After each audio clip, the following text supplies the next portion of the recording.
nostra unità pastorale, di Don Riccardo, ricordando con affetto e conoscenza il prezioso ministero pastorale che Don Renato ha svolto in questi anni tra noi.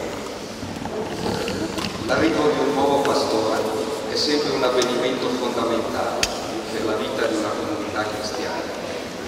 Si riprende un percorso senza rinnegare il passato, ma con una prospettiva nuova.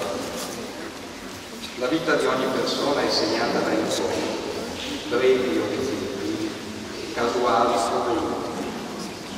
Preghiamo affinché l'incontro con Don Riccardo ci aiuti a realizzare ciò che Papa Francesco ha affermato nella sua prima enciclica. La Chiesa non presuppone mai fede come un fatto scontato, ma sa che questo dono di Dio deve essere nutrito e rafforzato perché continui a guidare il suo cammino.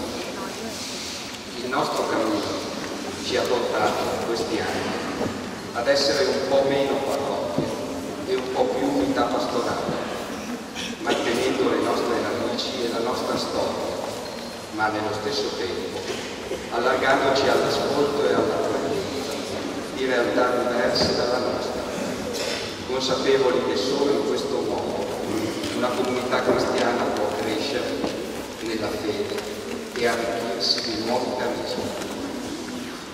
Le liturgie eucaristiche celebrate insieme, i gruppi di lavoro comuni e il ritiro di Castiglione sono tappe fondamentali di questo percorso, ma restano ancora molti mattoni da posare e qualche spigolo da smussare.